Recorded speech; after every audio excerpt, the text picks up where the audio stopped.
Coming up on the Summer Rose, brought to you by StatMate. As always, we talk AFL, NFL, NBA, and a lot of other sports. But Jev, we talked to someone pretty special tonight. Chatty Warner jumps on the pod. It is the best day of my life. You know where to find us at 100k Sports. Apple, Spotify, YouTube, Instagram. Like, subscribe, send to a Swan supporter that wants to hear from Chad or a footy nuff, because Chad is a footy nuff, Das. Also, Futurama's back, Jev. We've got some of the best futures bets that you can only get on with us. So make sure you tune in, listen to the last third. It's an awesome show. It's an awesome chat, Jev. Enjoy. Welcome back to the Summer Rose, Jev, and everyone listening. Your favourite off-season pod where we talk everything AFL, NFL, NBA, the horses if they're still around, and much, much more. Jev, it is good to be back. We have a huge guest on today's program. Oh boy, Das. In about 20 minutes' time, we are talking to my man Chad Warner. I actually can't believe it. He's on, he's keen. Yeah, it's great to chat to him. Yeah, Jeff, I cannot wait to get into that. Now, also quickly, wherever you are, wherever you're listening, if you haven't already, please get your phone out, or if you're on your laptop, please click subscribe to our YouTube channel. It takes 1 second, and it really does help us out more than you know. But, Jeff, it's now time for everyone's favourite finger on the pulse. The around the grounds in the footy world, it's now time for ups and downs. Jeff, do you have something for me? Yeah, ups. 2K time trials, Das. I remember I used to hate them, absolutely hate them when I was a player.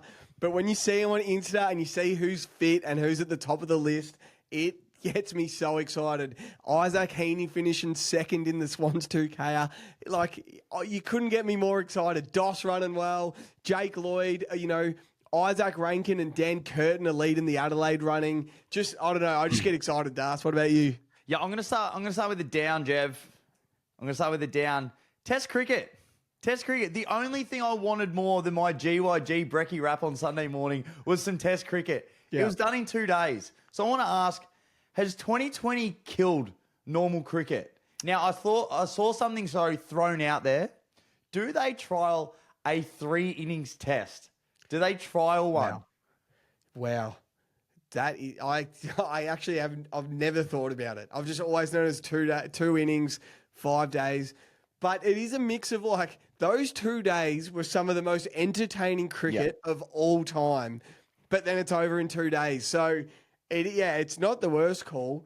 I've never really thought about it. But the test was just a glorified back-to-back one-dayer. Yeah, the way players don't know how to dig in anymore, though, does my head in.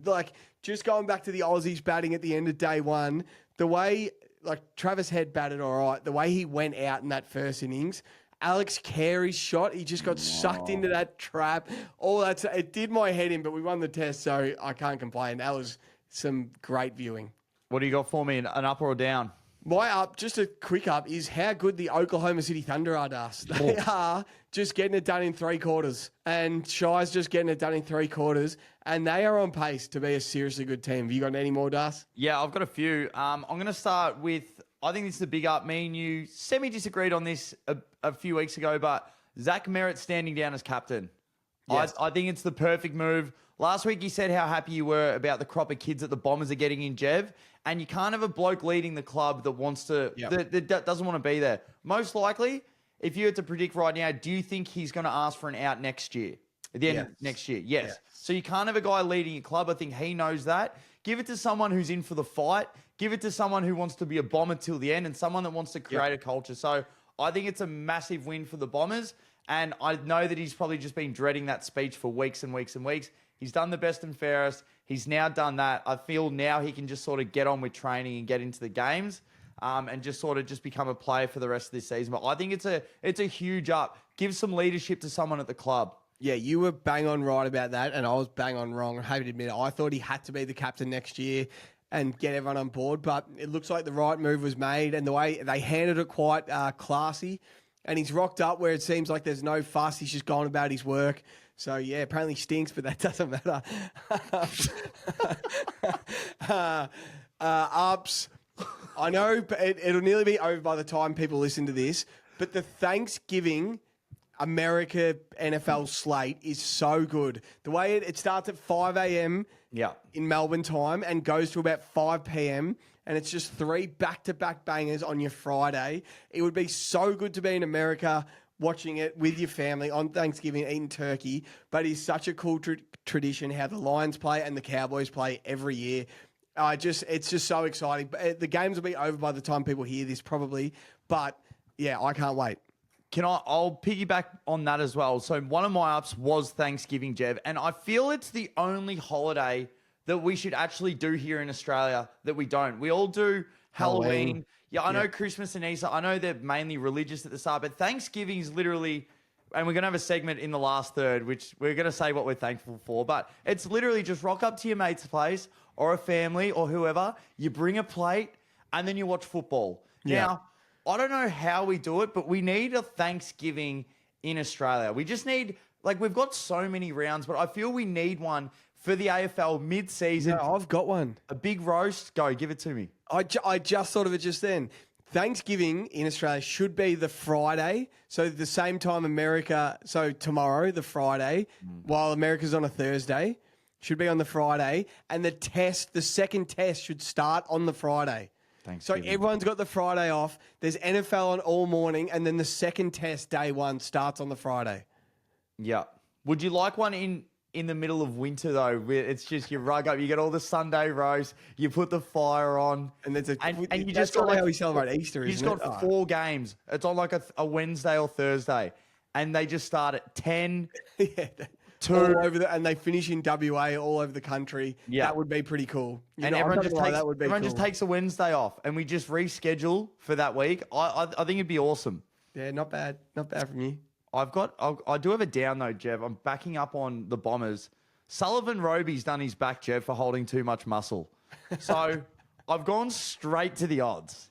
Yeah. And I know that you're pretty high on the Bombers and their draft crop. I feel they're in for one more year of misery before it turns. So I'm getting $4.50 for the spoon. I love it. Least amount of wins on PointsBet, $4.50. You've got West Coast, who I think are going to finally improve. I like what the Tigers are doing. Yeah. And then the Bombers. So they're both 280. Bombers at 450. I'm just saying, Bombers for the spoon. I have the take. I don't think there's any difference between Bombers and Carlton, right? Not me. I'm looking for a Bomber supporter that wants to take Das on that the Bombers win more games than the Blues next year. Bring it. Someone. Bring it. Let's find a bet. There's got to be a Bomber supporter out there that thinks they're going to be just as good. The Blues are going to be pretty average and the Bombers are going to be just as good. I've got it down, Das. Port Adelaide. I can't remember if we spoke about this last week or not. How arrogant are they?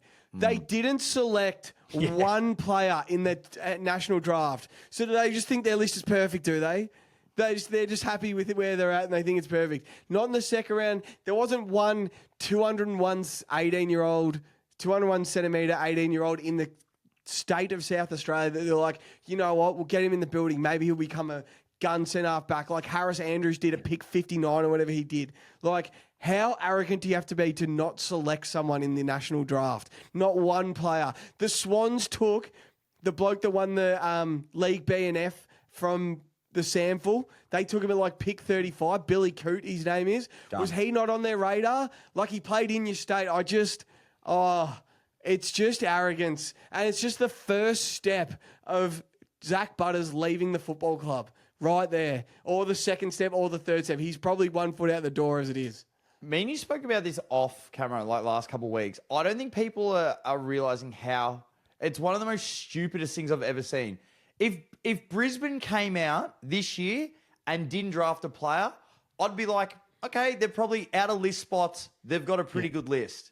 But they didn't. They went out. The fact that Port Adelaide have just said, nah, it's all right, we'll just roll back up with this side, it's honestly one of the most stupidest things I've ever seen in the last 20 years in football. And that's not even an overstatement. It is genuinely the most stupid. Where are they improving from? Yes. They're already, we know they've got the A graders, but last year their kids and their 20-year-olds and 19-year-olds that play, you're sort of like, geez, you need to improve there. And then they don't even bring an 18-year-old kid in the building. There was that, what was his name? I think it was Ollie Greaves that some people had as a top 20 pick. He never got picked up. Why didn't you just take a stab on him in the 50s? Or Carlton took that kid in the 30s, Ison or something. Jack, yeah, he was part of our academy. Oh, Yeah. But it's just like, as soon as they took him, like this, like we absolutely love this kid. Like surely there was someone you liked the look of, you liked their leg speed, you liked how they kicked on the left foot. You could see, you know, a 189 centimeter winger with a beautiful left foot that you could see playing in by round 10 next year. Like, oh, it makes me so angry. I can't wait for all of our listeners and all the roasters and the 100K tonners out there to just know every Port Adelaide loss. This is what we're going for. Oh, the roast We is are the roast going, next year. this is going to be a bookmark on Port Adelaide. I've the more I've been thinking about it, like the year from hell where like Essendon last year where everyone's just injured and you're just having the year from hell. I can see that being Port Adelaide next year. Horn Francis, we only see him play 5 games. Zach Butters, you know, is just whatever. Connor Rosie might get injured again, and then their depth. And Mitch Cleary said it. He said he could see Port Adelaide being bottom 2. And then as soon as they did that in the draft, I'm like, fucking oath, Mitch, I'm in now as well. They could be bottom 2, bottom 3 next year. They could be bad if they've got Christian Morales rolling out there with his neck hairs as well. Jeff, he counts as a 19th man on the field. Honestly, they should get penalised for that. Jeff, I've got another up. Yeah, this is for Collingwood fans. Isaac Quainer is on holidays. Now, for any new listeners, I've got to take him. Like, the reason why he keeps declining year after year is because, like, the year that they won the grand final, 2023, Jev, we would be out partying. The next day, he's on the treadmill running, doing some sprints. And he's just over-fatigued. He's overworked. He needs to go have a holiday. Take a rest. Albeit, he's having a spar with the Dacos boys and Darcy Moore. Not sure if it's my dream holiday. I'm sure it's someone's. It's sus, but... I like that he's trying to relax. So that's an up for Collingwood fans that he might have an uptick in this season. I love that. I got nothing more for you. I've got a couple more little things before we get into Chad. Another little prediction. I can't wait. By the way, the pyramid did awesome. I can't wait for the pyramid to change for the Ashes. But having a look, I want to make a prediction for 2026 for the footy one. Bearing no injuries. And at least he plays, I don't know, what will we say? We'll say 80% of games. We'll say 80% of games. Sam Walsh will finish the year in the pyramid. I've sort of thought about this a little bit. And I'm just like, how do I tiptoe and bring it up? Okay. So when Carlton fans were starting to bring up Charlie Curnow's knee, and they're like, geez, that looks bad. I'm worried about it. No wonder we got rid of him. Like, look at that. That's shocking. Have all of a sudden, are they happy with the way Pat Cripps is aging? And are they happy with Sam Walsh's back? So all the Carlton expert doctors that are worried about Curnow's knee, is Cripps' aging fine and is Walsh's back perfectly fine now?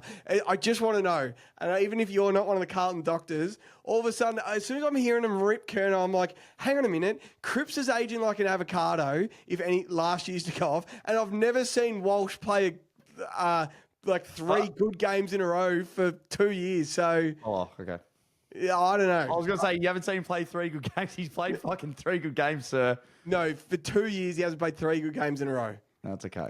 He hasn't been an A grader for 2 years. He hasn't been a pyramid player for 2 years. 2024, no, but off the theory that when he is fit and going back at the last periods, I'm like, he's always in there. So if he plays 80% of the season, I feel he'll finish in the pyramid at the end of the season. Now, Jeff, I was thinking about the pyramid a little bit today, Das. I'm just like, footy one. Yeah, I can't wait for the first pyramid of the year. And the only spot I've got locked up is the top spot. And I'm not going to reveal it now. You can have a guess, but I want people to comment below who they think is going to be the top spot of next year's first AFL pyramid. Well, I didn't think he was going to be first, or maybe he was, but if there's only one person that he's definitely in there. I know who it is. What? Who? If Will Ashcroft isn't starting in the pyramid, if he isn't a lock... He's in, but he's not top spot. Okay, well, you said there's only one player that's a lock. I'm like, I'm not sure if he's top... I've just got top spot locked. Right, okay. I was going to say, because Will Ashcroft is a lock, and I thought... He's a lock. He's a lock. He's the number one that comes ahead. He finished the year the best. But we have to have a few more bets between Carlton and Sydney. Yeah. And we're going to come up with a lot of them. And because we're finally getting a rivalry that means something, Jeff. Yep. And look, I know some of the listeners might be like, oh, we're sick of Carlton and Sydney talk, but it's the off season and we're going to try and come up with some fun stuff and some fun bets along the way for all the teams. What round will Christian Morales shave his neck hairs? Like, we'll come up with heaps of good ones. But I've got one here for you. So you said the other week, maybe we'll get Morgs to clip it, but you feel very confident that Charlie will kick more goals than Harry in 2026. You said absolutely. That. Okay. So can we come up with a handicap market? I think this is good. So if we go off, we both... They're like 5.5. Well, if we both go up, so we'll scrap 2025. So okay. Harry only got 22, barely played. Charlie kicked 32. So we'll scrap them. Yeah. So their previous 3 years, Harry had 47, 29, 45. That's an average of 40. Yeah. And Charlie had 51, 87, 64. That's 67. So will you give me plus 27 if that's the average? 27? No. I'm saying, Jev, give me the handicap. All right. I got to think about this a bit more. All right. I've got to think about this a little bit more. I'm not going to give you 27 goals. That's a lot of goals. Well, you said he's going to the best midfield. He's going to be open-shouldered arms. He's got everything you want. Because like Moses, the sea's going to part. I'm just going off the numbers. This is what the books would give Jev. 27, what can I get back? But let's just, off the top of my head, if Curnow kicks 55 to 60 goals next year, I'll be wrapped, right? Wrapped. 55 to... That means Mackay's only going to kick 30 to cover. If he doesn't kick 30 next year... You said Charlie's going to kick 80 easy. No, I never said that. Yes, what about, did. So I'll take... 27's a good line. Take it. No, I'm not taking 20. What about I'll give you 27, but I get Isaac Heaney in there and you get Will Hayward in there. No, I want a head-to-head first. No, I want 27. I think 27 feels a bit too much. No, we can have another one, but can we have an early 27? Why have we thrown out last year, though? Like, add last year. Well, that makes it better for me. Why? Because he 32 and 22, wasn't it? Yeah, it's fuck all. Yeah, no, that will bring Charlie's average down a lot. 27. Take it. I'm doing my own research. Let's have an early stake. I've got one for you. One stake on 27, yes. Say yes. No. Just a stake. You're a coward. No, yeah, I got one for you. I'll give you the line of opening round. What is it, 20 and a half? 33. Swans Carlton's 33 and a half. No, I don't know. I think it's 20. That's something ridiculous. I'll give you... I got to get it up now. I'm getting the points. I'm taking all the points in that game, Jeff. I'll give you the opening 22 and a half points. 22 and a half, yeah. 22 and a half points. Loser has to listen to Andy and Gazy for a full week. Done. The full 2-hour show for the week, Monday to Friday. Yeah. It is the most unlistenable show of all time. Rocks and Pox, get out of it. It stinks. I can't stand Andy. And sometimes when I get in the car after work and SEN's on there because I listen in the morning, it stinks. Oh, my God. I've never actually listened to him. I can't stand Murray, and I'm a Carlton man. I actually cannot stand him. He's just... Morgs does his laugh better than anyone. Before we move on to the guests, Jev, a quick reminder, if you do want to support the boys and become a 100K tonner, join the community, join the Discord and the Patreon. Only $2 a week. Access to the 100K multi weekly, as well as access to everyone in there giving out their best financial advice, Jev. But it's now time to introduce a very special guest. It's like a dream come true to me, Dar. It's like my birthday and Christmas all in one. Coming up, my man, one of the best players in the comp, Chad Warner. Chad, thanks for joining us, mate. We just want to clear the air. You can swear on here if you like. Talk to us about dropping the magic in the Triple M box last week. That clip was fucking hilarious. What happened there? Yeah, no, thanks for having me on. I've always seen you boys, so it's good to finally have a chat. But yeah, that one was pretty interesting. They just get you really comfortable in the Triple M box there. I'm sure Locke will be here today pretty comfortable, but yeah, they get you really, I guess, feeling like you're at home, and just slipped out, and it's probably worse things happen anyway. They were just talking about you and Mitch Johnson going out for a beer or something. Were you just thinking, I'm just hanging out with me mates here? Yeah, bloody hope they'll go for a beer with you, Mitch. Yeah, I was. They were more talking about how he never has to pay for a beer ever again. after his Ashes series. So I was trying to leech onto that. So first week back in Sydney this week. How is the first week back? You said it was pretty brutal off camera.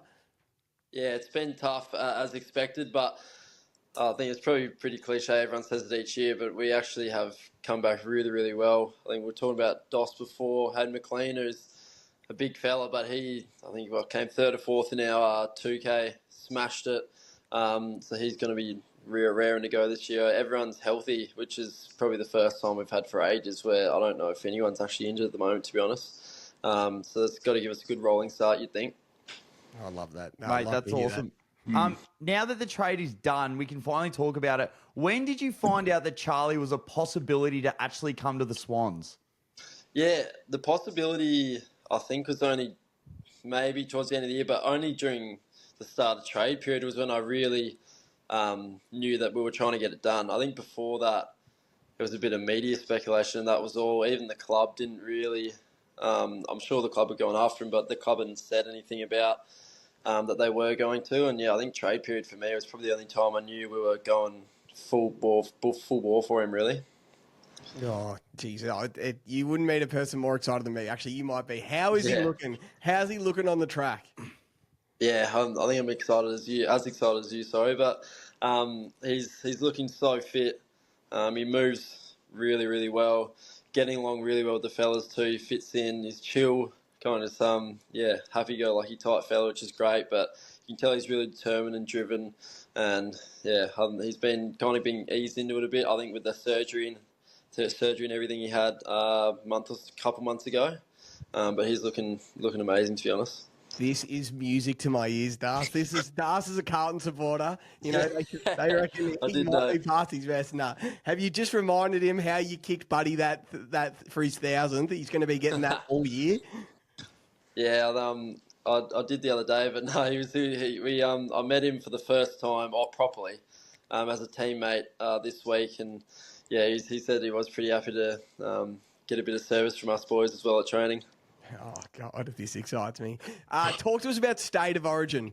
Who's doing it for the jumper and who's doing it for the cashy? The full teams haven't been announced yet, but who are you looking forward to playing with the most in WA side? Yeah, it's going to be so much fun. I think everyone, to be honest, will be playing for the jumper. Everyone's very, very keen. They're putting their names forward. A lot of people messaging Coxie, I've heard, and trying to get involved in it. And I think both teams, to be honest, will be having a red-hot crack. I think they'll be trying to replicate how it was in the old days, which is great. I'm probably most keen to play with Paddy Cripps. I'd say I haven't ever played with him, and I think to be able to play with another midfielder who's his size, and yeah, just be able to kind of have a really good balanced midfield in there with us too. I think as us as normal fans, like we always see it coming into the early start of the season, being like, oh, how hard a player's going to go, but hearing that, it makes me actually want to tune in, and to see you next to Cripps, it does get me going. But as we said before, I'm a Carlton fan. Can you give us some hope? What are the Blues getting in Will Hayward and Ollie Florent? What are we getting at the club? What sort of blokes are they? Get me excited, Chad. Yeah, I don't actually think I need to get you excited. They're already exciting players enough, but yeah, I help you out anyway. But first of all, two amazing guys who everyone was very, very sad to see go. I think they probably two of the most out there, funny, lovable characters. But I'll start with Will. He's actually an amazing, you probably saw a lot of his games too, but he's an amazing mark, probably one of the best contested and one-on-one marks I've seen between him and Isaac Heaney. So there's that. He's an amazing, honest role player who just gets his role done when he has to, and also at the end of it kicks goals too, which is great. Ollie is an amazing leg, good ball user, which will probably be really great for Carlton, I'd say, next year. Fast, plays off the half-back, and yeah, really good outside runner. This is exactly what we need. We need a goal kicker. We need some kicking. We need a little bit of fucking pace. So this is good, Chad. I reckon we got the good end of the deal. Yeah, I honestly reckon, I don't know what you reckon, but I reckon as much as it's sad to see him go, and I'm happy to get Charlie in, I reckon it worked out really well for both teams, I'd say. Yeah, well, we always talk about it. We're like, if you guys are in the premiership window and you want to go after one of the best key forwards, go for it. We need a lot more depth and we need some picks. So, yeah, me and Jev talk about it all the time. We're like, only time will tell, but on face value, it looks like that both teams won out of it initially. Yeah, I agree. When they announced that it's going to be Swans Carlton opening night of the season, there's been a few texts flying around. Like the boys would be excited about that, wouldn't they? Yeah, I was kind of expecting the AFL to do that, which is fair. It's gonna be on, but yeah, everyone kind of was texting around, and I think everyone's as excited as you guys are too. Up the SCG too, which is what I love, and I think Charlie will probably be happy it's not at the MCG. He is kicking the first. I can see from he will be kicking the first goal season. So Chad, you spent your off season in America and Europe. How was it? What are some of your top 3 recommendations? The top 3 places you went? Yep. Yeah, I had an amazing time. Started in Europe, and when you don't make finals, you got a lot of time to do stuff. So I made the most of it this year, which is great. You got to do that every now and then. But went to Europe. Bodrum we started in. That was probably the best place I went to in Europe. That was amazing. We stayed at a nice resort. Errol, myself, Rowie and Logan, we just did a little trip around there. I think Bodrum would have to be up there in my recommendations. And then Canada was actually where myself and my girlfriend went about a month or 2 ago. And yeah, that was just on another level too. That was insane. I think, I don't know if you've heard of Banff, but that was probably my favourite place there as well. We did horse riding up in Ashcroft, and yeah, just got everything done really. Nice. It's unbelievable. And New York, did you like New York? Yeah, I forgot about that actually. Yeah, that was mental. It just blows your head off really. How big it is. Coming from Australia, just how intense it is really, and just insane. And you feel like you're just, I don't know, 2 foot tall when you're over there. Yeah. It's an awesome city. Now, I quickly want to chat about the coaches. So Horse and Cox, I'm assuming 2 very different coaches. Who gives a better spray and who's most likely to be on the receiving end of one? Wow. Yeah, it's pretty good. They're actually, a fair few of their ways are similar, as you can imagine, with Coxie coming under Horse, learning a few of that. But yeah, personality is very different. The sprays are hard because Horse's ones are really booming. He's got that booming voice. Not a very penetrating, just a real wide, booming voice that's, you know you've done a lot wrong. But Coxie is kind of, a bit more louder and intense, kind of sharp at you, I reckon. So it's probably a bit too different like that. I reckon I'd rather Coxie. Horse's one's pretty harsh, and he gets to the point, and he's stand there. But I used to love having him. Love those. I kind of miss those sprays now in a way. Are they more like a? Is there anyone that's a whipping boy though? Is there someone that like he might lace out in front of the side just to get everyone going, or there's just someone that just always cops it? Yeah, well, so probably myself actually probably was a little bit with the defensive side of the game. I used to cop a fair bit with Coxie too. Justin McInerney used to cop it a little bit from Horse too in front of everyone, just to get the boys going. That's so good. God, that's so good. So, for the first time in your career, you didn't play any footy in September, as we were touching on before. So you had the early off season. Does it actually feel like a positive now? 2025 was a bit of a mulligan. All the boys had the extended time off, gone around the world. Now everyone's come back to training, fit, healthy, hungry. Is the vibe like, nah, this is the year, like let's go sort of thing? You're all positive as? Yeah, I think so. Everyone's very bullish, I think, about the season. I think, like I said before, the main part is just having everyone healthy and on the track together. I think it is very underrated how big that is for a start of a season. And yeah, everyone's very quietly confident. I think a lot of boys did a lot of external work too that's outside of the program in the off season. They did hired, whether it was boxing coaches, sprint coaches, that type of stuff. I think they all kind of could see the way that we were going, and really jumped onto it. Yeah, as Jez said, looking at all the preseason photos, like everyone just sprinting, going hard. It looks like that, as you said, the fact that everyone's healthy, that's your number one thing coming into any season. So I want to know, and a few people want to know, in your opinion, what personal achievement ranks high for you? Being an All-Australian in 2024 or being the goal assist to Buddy's 1000?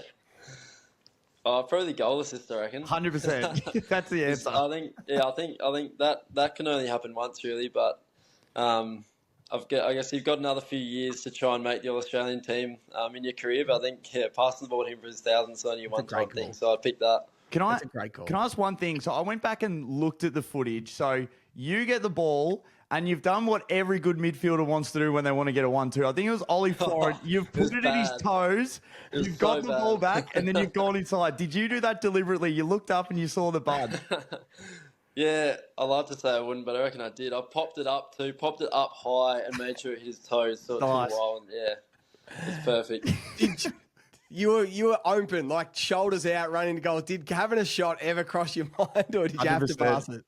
Yeah, well, it did. It actually did massively because you know what I'm like. I usually get to that spot and just put it straight over his head and put it through the big six. But to be honest, we were up by a fair bit, and that night it was pretty much the only thing at that point that was in my mind was kicking it to him. So I think that it overrode the goal kicking in the end.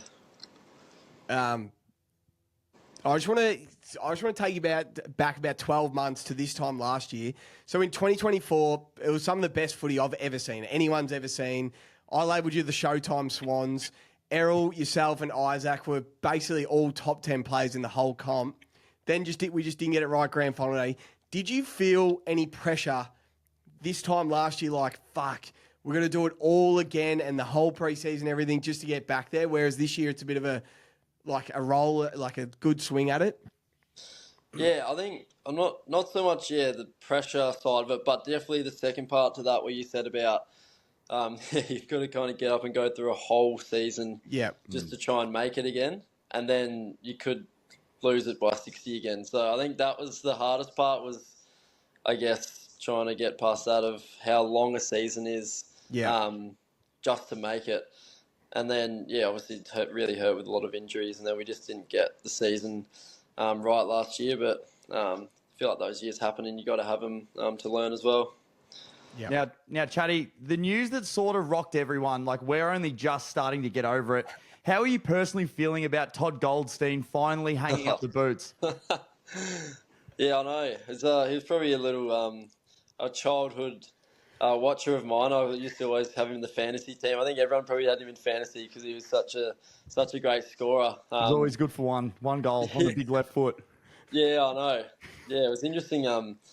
I thought someone might have actually picked him up again and traded for him, but at least he got to retire on his own terms at the end. We always joke about that every ruckman's dream is to play a 2025 Todd Goldstein. So all the ruckmen are shattered next year that he's not going around again. We're just shattered we don't get to watch him anymore.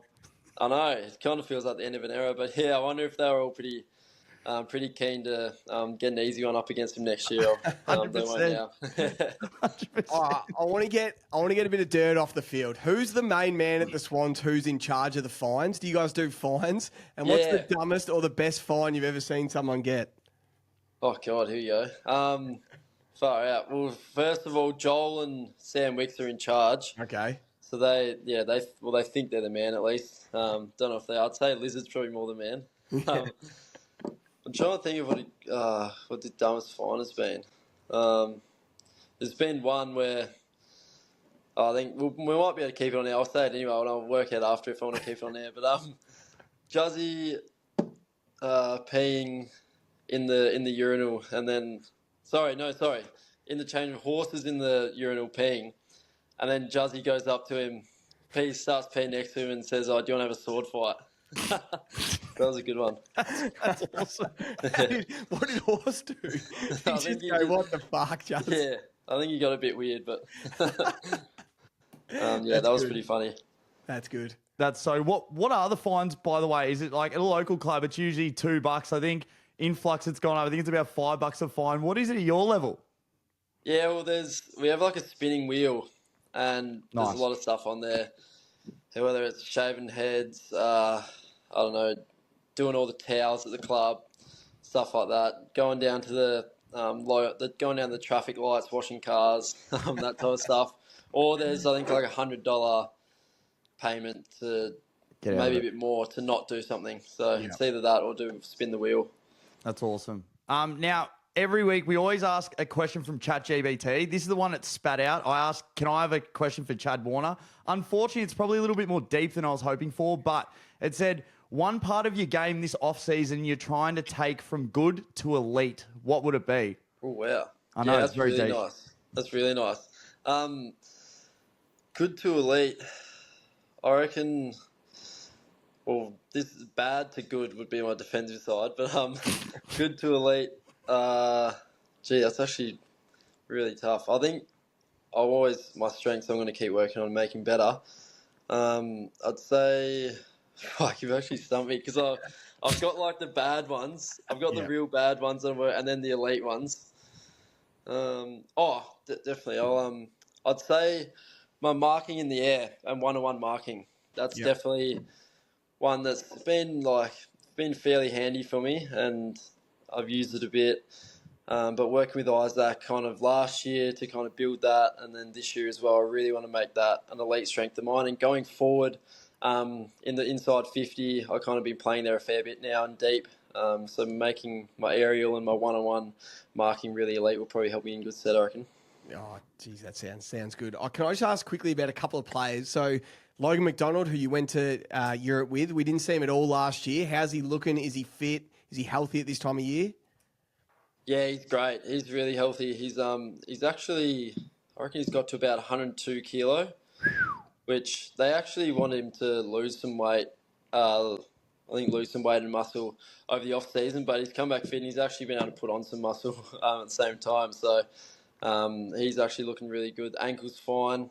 He's doing a lot of Ks. They're obviously keeping him pretty well managed and building into it, but I'm really hoping that he doesn't do anything to his ankle again, so he'll be having those 3 tours together.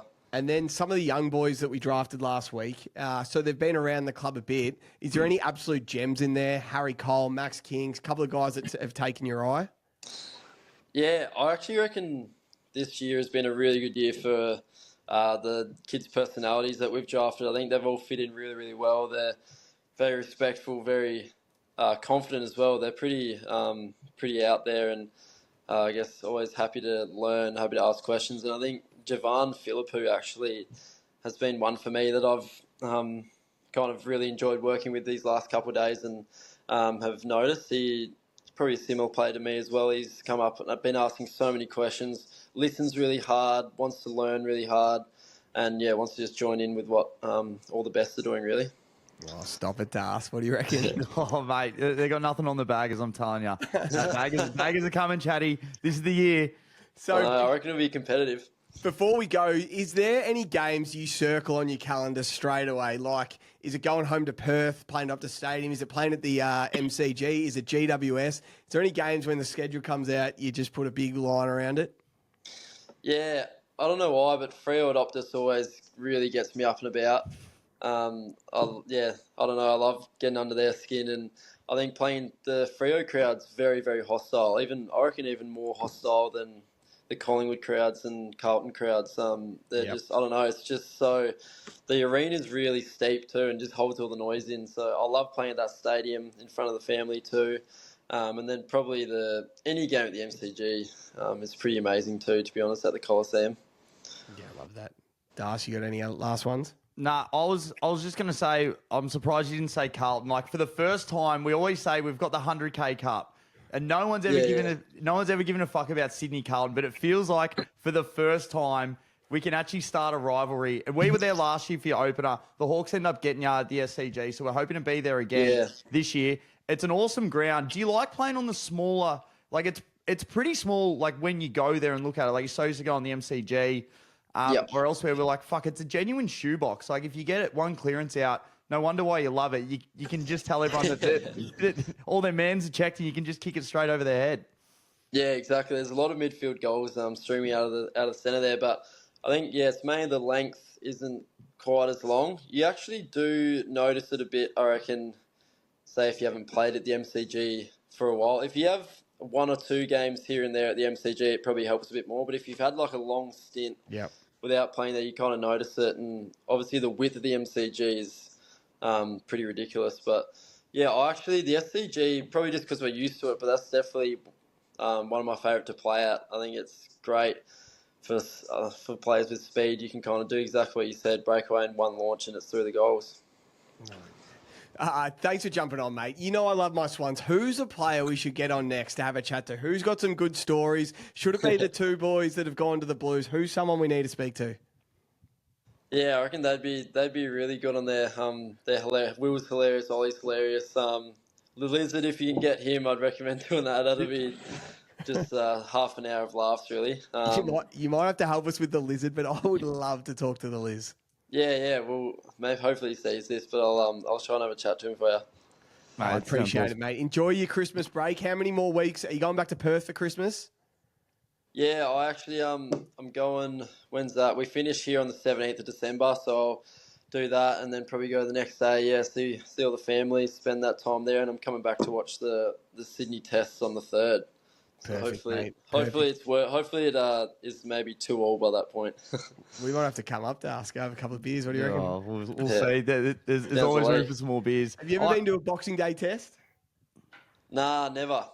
I've only been to the Perth test actually. Yeah, okay. Nice, mate. Nice. Well, enjoy the break. Enjoy the last couple of weeks of pre-season before Christmas. Thanks for coming on. We really appreciate it. Up the Swans next year. Yeah, that's all right. No, thank you. I'm very, very excited. Same as you are for next year. I think it's going to be an amazing year. Cheers, we'll mate. be We'll chat Opening soon. round. We'll be there. Yeah, sounds good. Thank you. Thanks, Chad. Good on you, mate. Jev, what a chat. Chad is an unbelievable human being. So we spoke for about half an hour, 20 minutes, and I reckon we spoke for another half an hour off. He just loves his footy, doesn't he? He's just a footy nuff, and he just wants to talk ball. He just loves it. It was good to chat to him. Good to chat to him off camera. First time I've ever actually sort of met him or spoken to him. So, yeah, what a guy. What a chat. He's got me bullish on the Swans Stars. You know I was bullish as it was, but he's got me excited. Oh, boy. He's actually got me bullish as well because he does think that the Blues are going to be good as well. Yeah, he does think the Blues. So, I didn't want to shut you down, but I didn't want to rip him down. But he rates him. He likes the addition. He did say Ollie Florin is a good kick. He's the worst kick. I looked at you straight away. He's the worst kick in the league. Oh God. Thanksgiving, Das. Yep. I know no one will hear this, but we did vote on the 100K gambling story, and we got a bet up. If you've heard it. Or hopefully you're on it. It's on the PointsBet app. What did we come up with? So it's Detroit to win, Jameer Gibbs anytime. It's the Chiefs to win, George Pickens anytime. Good memory. And then it's the Ravens to win and Jamar Chase anytime. 21 to 1. We've hit this 2 out of the last 4 years. Oh, God, it's a good bet to ride for the day. It is so much fun. When that touchdown, you just want the head-to-head. So let's go. Hopefully that hits by the time you listen to this. And then we'll just Futurama that into another futures bet, which we will get into a little bit in the show. But Jev, are OKC going to break the record? So the all-time NBA regular season wins record I've got here, which is Golden State not too many years ago, 73-9. So 2015, 2016, they did that.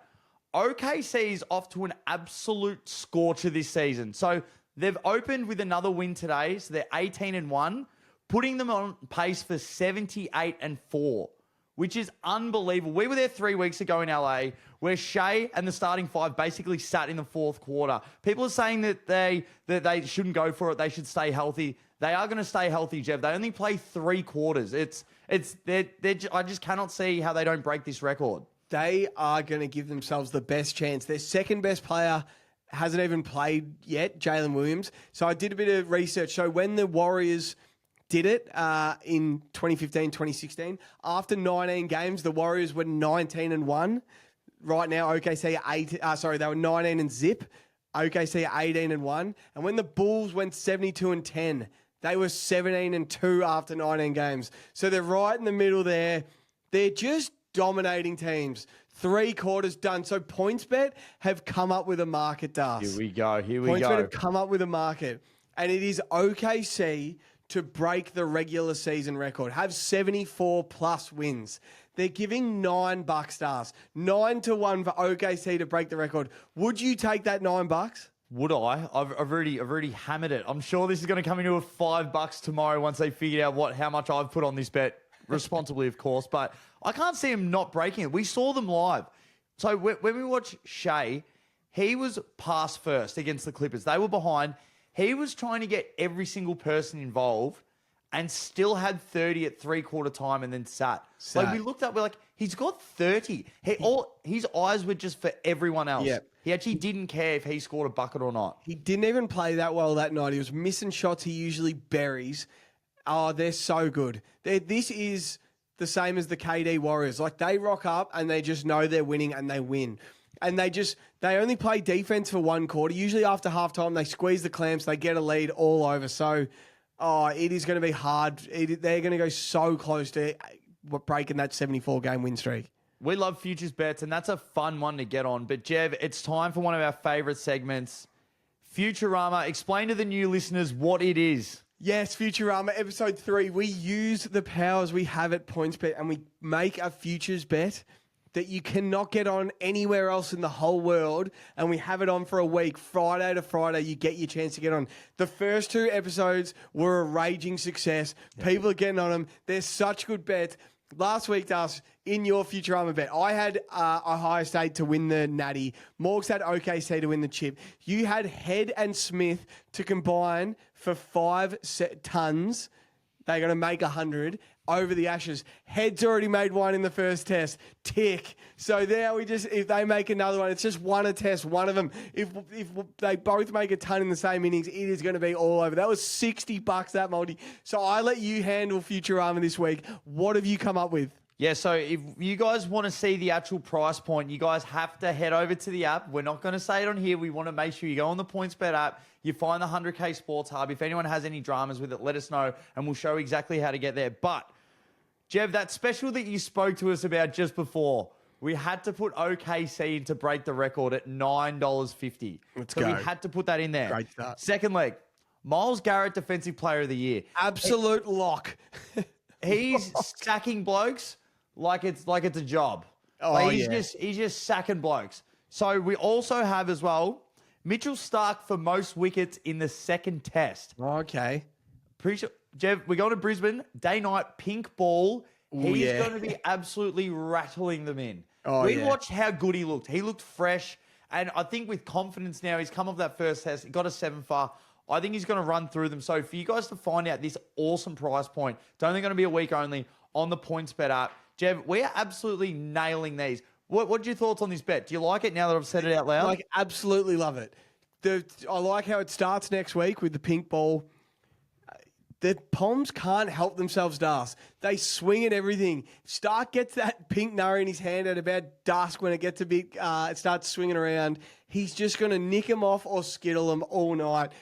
He took 10 in the last test. He only needs to take 9 to win this one. Easy work. That hits. Myles Garrett's going to win Defensive Player of the Year by that far. And having something to ride every win, okay. It's like just backing them head-to-head every game from here on out. Yeah. Every win, we get closer and closer and closer. That'll be so fun to ride. I can't wait, Das. You know what would be a fun one? Say you start with 50.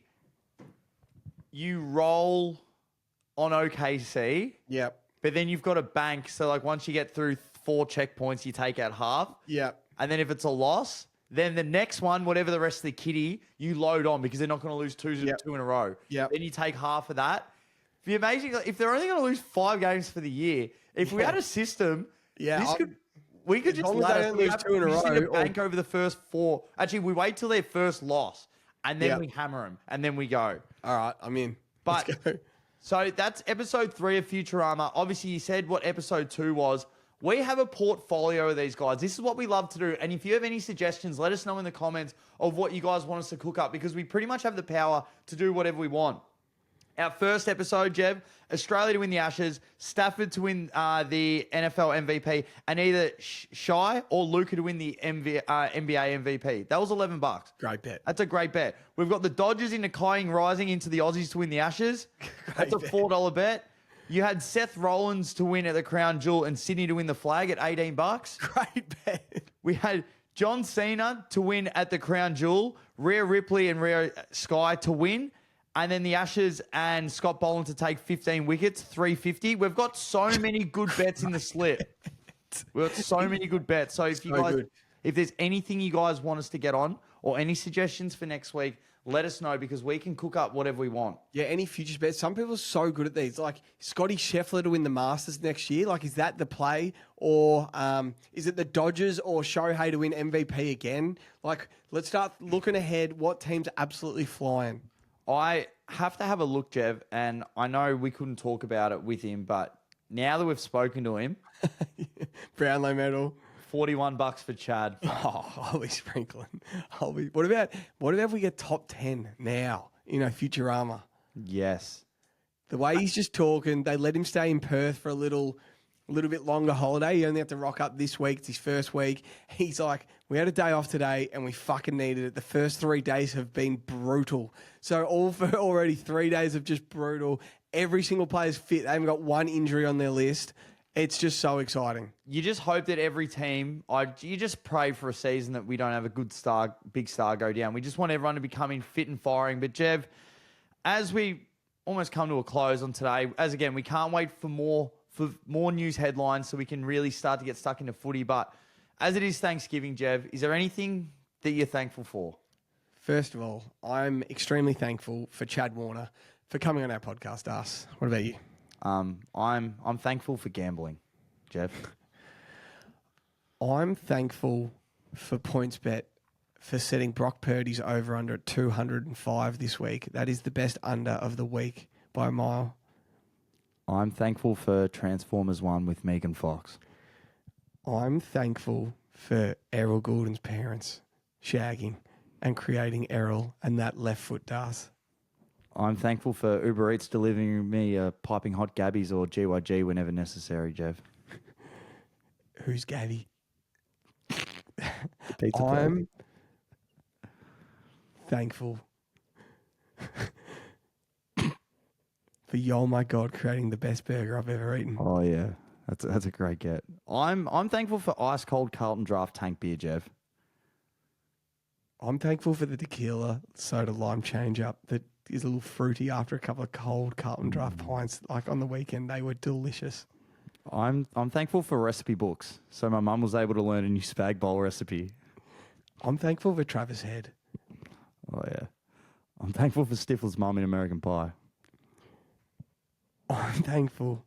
I don't know what else I'm thankful for. I'm just thankful for the Ashes just being on at the moment. I'm thankful for Pirates 2 Sticknetty's Revenge. It's got me out of some dark times, Jeff. I'm thankful I went to my parents for schnitzels last night and I've got a leftover one for dinner tonight. Fuck yeah, that's so good. I'm thankful for you and Morgs and the 100K listeners for tuning in every week. So make sure you fucking subscribe if you haven't.